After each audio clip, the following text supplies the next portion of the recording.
अंजना के गर्भ में विकसित हो रहे हनुमान के खाने और खेलने की सारी विलक्षणता अंजना में उजागर होती रही। किंतु हनुमान ने इन सबसे भी बढ़कर रुचि स्वामी के लीला कथाओं में प्रकट की। अंजना के स्वामी वानरराज केसरी की कथाओं में? अंजना के स्वामी नहीं, सारे जगत के स्वामी, हम सब के स्वामी, सांवरे सलोने श्याम सुंदर।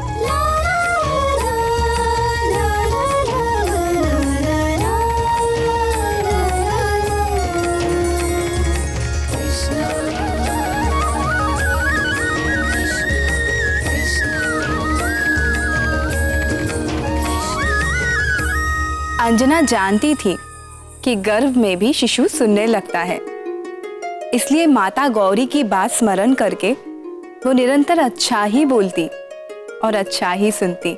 और जब वो हमारे सत्य सनातन भगवान वासुदेव के अवतारों की लीलाएं सुनती तो परम चंचल गर्भस्थ हनुमान न तो खाने के लिए मचलते और न कोई उछल कूद करते।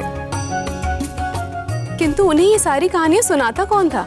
शिव या पार्वती जी ने तो अंजना और गर्भस्थ हनुमान को अपनी करुणामयी शरण में ले ही लिया था, परंतु वीणा वादिनी सरस्वती जी हनुमान के विकास में योगदान दिए बिना कैसे रह सकती थी?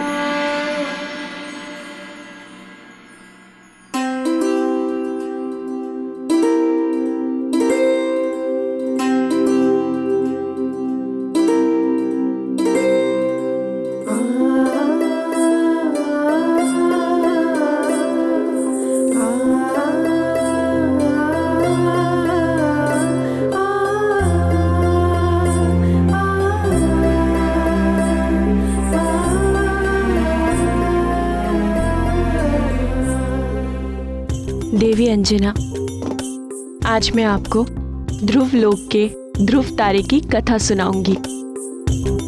आकाश में स्थित ध्रुव नक्षत्र अपने पूर्व जन्म में मनुष्य थे। वे 5 वर्ष की अल्प आयु में ही उन्होंने भगवान वासुदेव को अपनी निर्मल भक्ति से प्रसन्न कर दिया और इस परम दुर्लभ पद को प्राप्त किया। ध्रुव के पिता राजा उतानपाद की 2 रानियां थीं। ध्रुव की माता सुनीति वे बड़ी थीं, किंतु राजा अपनी छोटी रानी सुरुचि के वश में थे। देवी अंजना, आप लेट जाइए। ऐसे बैठे रहने से गर्भ में पल रहे शिशु को कष्ट होगा।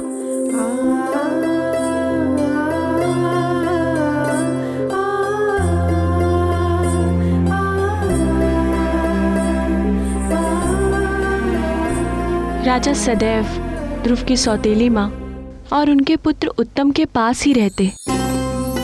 ध्रुव को कभी भी अपने पिता का प्रेम प्राप्त करने का अवसर ही नहीं मिलता। एक दिन जब राजा उतानपाद ध्रुव के सौतेले भाई को अपनी गोद में खिला रहे थे, तब ध्रुव का मन भी पिता का प्रेम प्राप्त करने की लालसा जागी।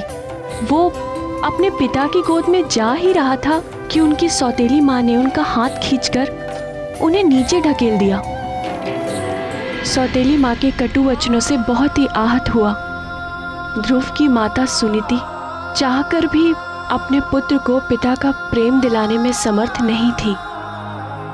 इसीलिए उन्होंने ध्रुव को परम पिता भगवान नारायण का प्रेम प्राप्त करने के लिए उनकी भक्ति करने का उपदेश दिया। अब मैं नारायण की भक्ति करूंगा, मैं उनसे प्रेम करूंगा, फिर वो भी मुझसे प्रेम करेंगे। फिर ध्रुव ने घर छोड़ दिया और नारायण को पाने के लिए वन में जाके एक वृक्ष के नीचे बैठ गए। शिव शिव, 5 वर्ष की अवस्था में इतना साहस? वन में तो कई प्रकार के हिंसक पशु और सर्प आदि घूमते रहते हैं, फिर ध्रुव महाराज इन सबसे बचे कैसे? जब प्राणी भगवान की ओर एक पग चलता है, तब भगवान अपने भक्त की ओर 100 पग चलते हैं। तो फिर भगवान अपने भक्त की सहायता कैसे नहीं करते? उन्होंने अपने अंश अवतार महामुनि नारद को भी ध्रुव की मंत्र दीक्षा के लिए भेज दिया।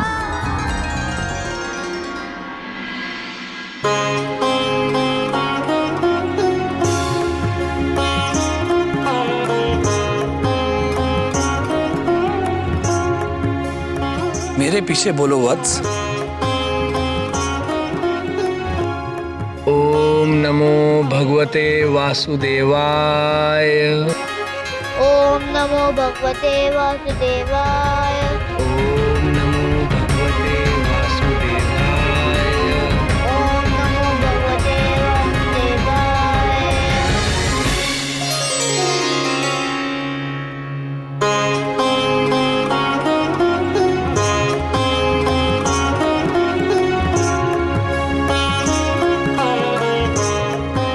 ये परम गुप्त द्वादशाक्षर मंत्र है पुत्र।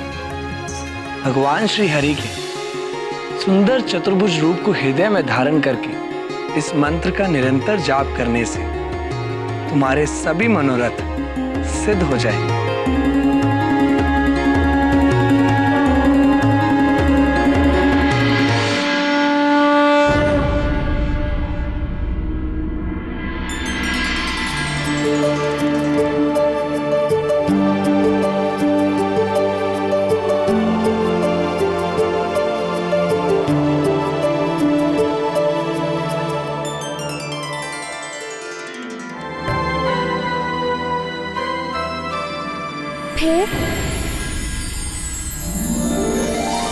फिर क्या हुआ?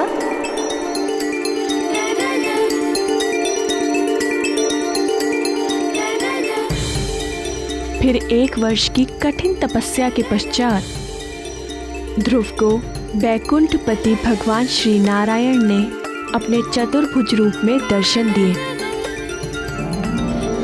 ओम नमो भगवते वासुदेवाय। पुत्र,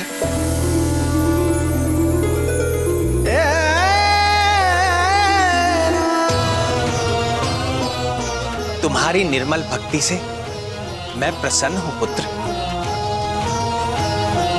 जिस अविनाशी लोक को आज तक किसी ने प्राप्त नहीं किया, सारे ग्रह, नक्षत्र और सप्त ऋषि भी जिसकी परिक्रमा करते हैं, इस समस्त ब्रह्मांड में सबसे ऊपर का वो लोक जो इन सारे लोकों का नाश होने के पश्चात भी स्थिर रहता है, वो दुर्लभ पद मैं तुम्हें देता हूं।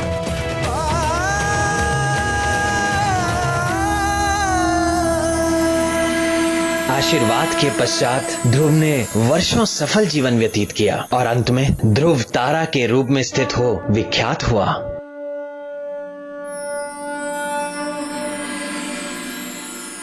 इस प्रकार भक्ति का पहला पाठ शिशु हनुमान ने गर्भ में ही सीख लिया था।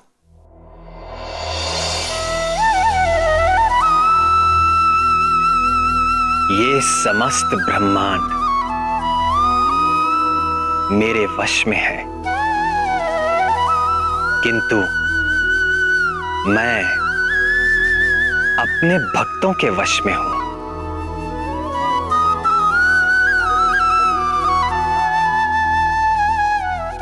मेरे भक्त हर पल, हर घड़ी निरंतर मेरा ध्यान करते हैं और मैं भी हर पल, हर घड़ी अपने भक्तों का ध्यान करता हूं।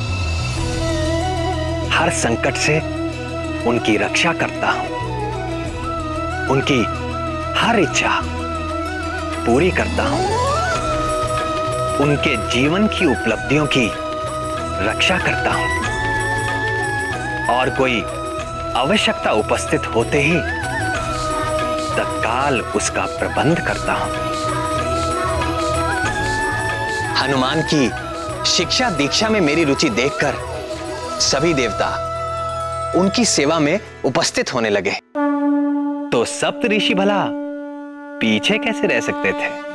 वो भी आए।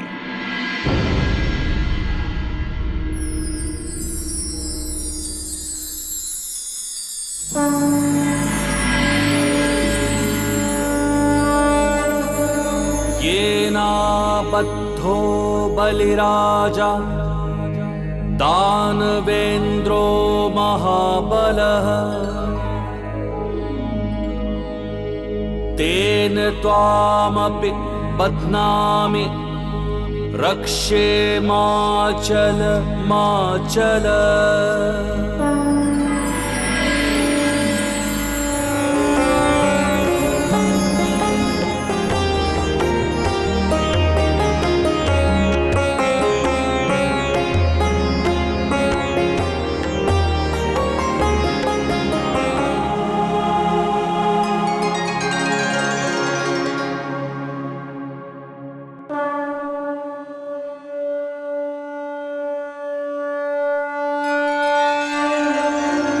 बाल हनुमान की नित नई लीलाओं से आनंदित होते हुए अंजना के गोद भराई का समय आ पहुंचा। इस मंगल कार्य के लिए निकट और दूर स्थित सभी संबंधियों और मित्रों को निमंत्रण भेज दिया गया। किंतु ठीक गोद भराई के दिन सूर्योदय के साथ ही मूसलाधार वर्षा होने लगी, जो ना तो रुक रही थी और न मध्यम पड़ रही थी। तो क्या गोद भराई नहीं हो सकी? मंगल मूर्ति हनुमान के जीवन में ये कैसा मंगल आ गया दीदी? इसी चिंता से तो अंजना भी व्याकुल थी।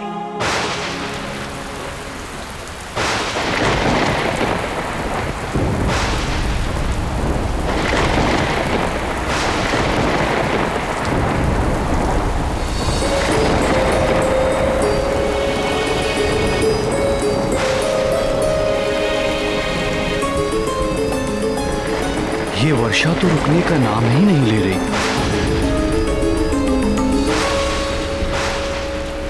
तुम निराश ना हो अंजने, ऐसी भी वर्षा नहीं हो रही कि लोग आ ना सके। मार्ग में कहीं रुक गए होंगे, आते ही होंगे।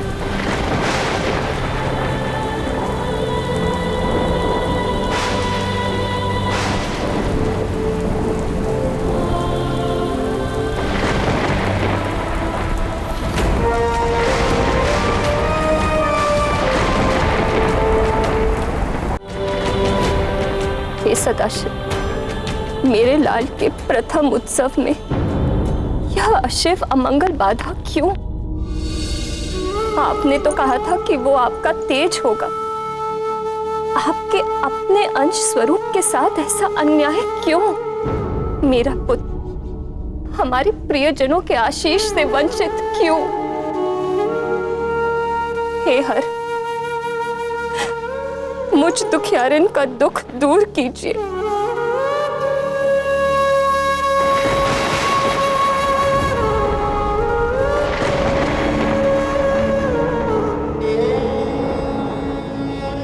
हे गौरी, हे कृपा कर, आप तो जगत जननी जगदम्बा हैं। आप तो भोले बाबा की तरह विरक्त वैरागी नहीं है माँ।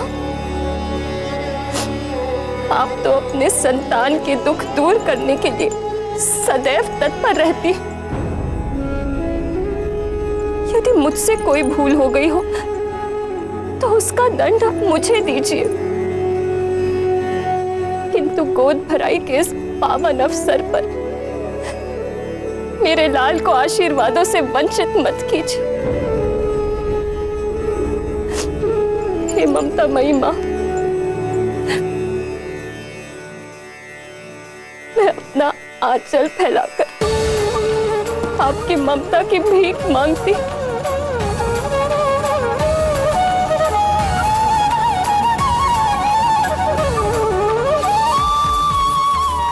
कृपा करो मां, कृपा कर, कृपा कर।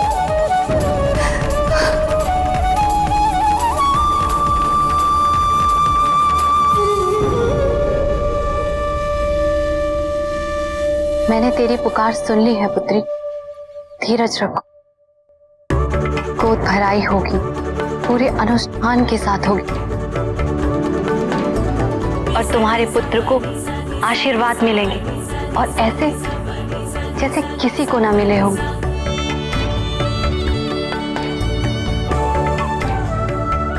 हनुमान पर मेरी और भूत भावन भगवान भोलेनाथ की कृपा तो स्वाभाविक है, पर जब अंजना को जगत जननी शक्ति स्वरूपा पार्वती जी का आशीर्वाद मिल गया तो उसके कार्य में आने वाले सारे विघ्न निष्फल तो होने ही थे।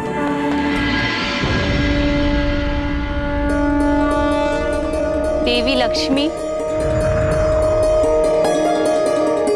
देवी सरस्वती, आइए इंद्राणी सची देवी, चंद्र मोहिनी रोहिणी, आप भी आए। भानुप्रिया संज्ञा, देवी छाया, इस मंगल कार्य में सम्मिलित होने के लिए आप दोनों भी आइए।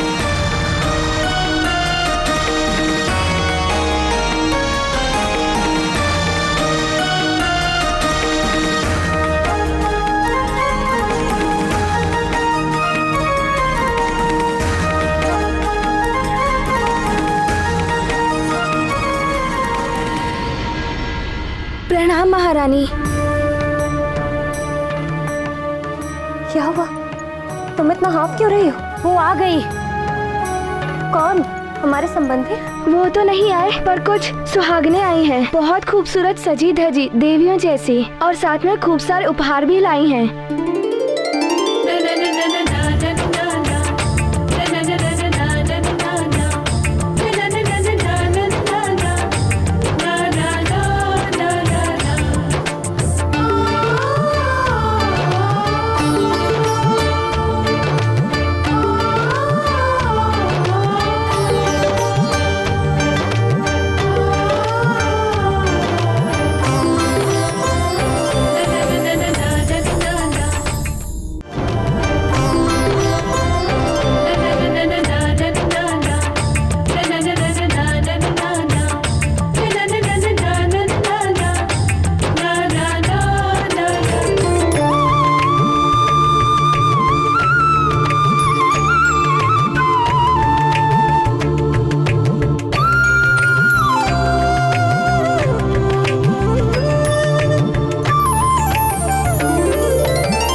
अच्युतानंद गोविंद नामोच्चारण भेषजाल नश्यन्ति शकला रोगः सत्यम सत्यम वदाम्यहम्।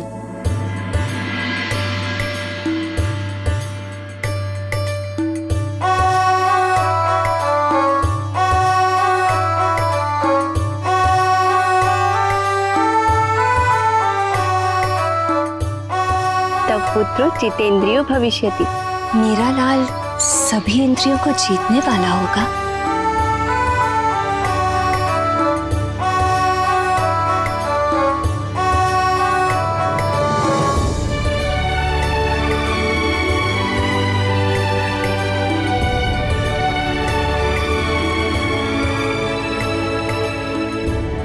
दैत्य कार्य विघातको भविष्यति। राक्षसी आचरण को मिटाने वाला होगा मेरा लाल।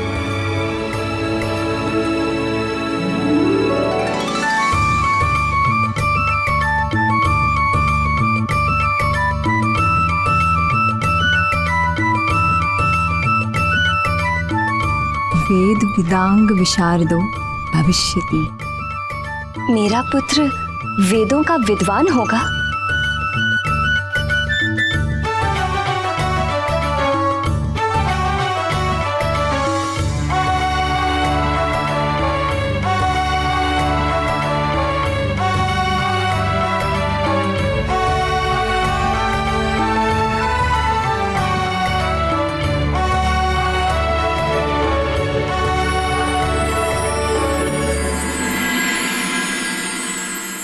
भोले जैसा भोला होगा, नारायण जैसे नटखट होगा, ज्ञानी और तपस्वी होगा। पर कौन? तेरा लाल।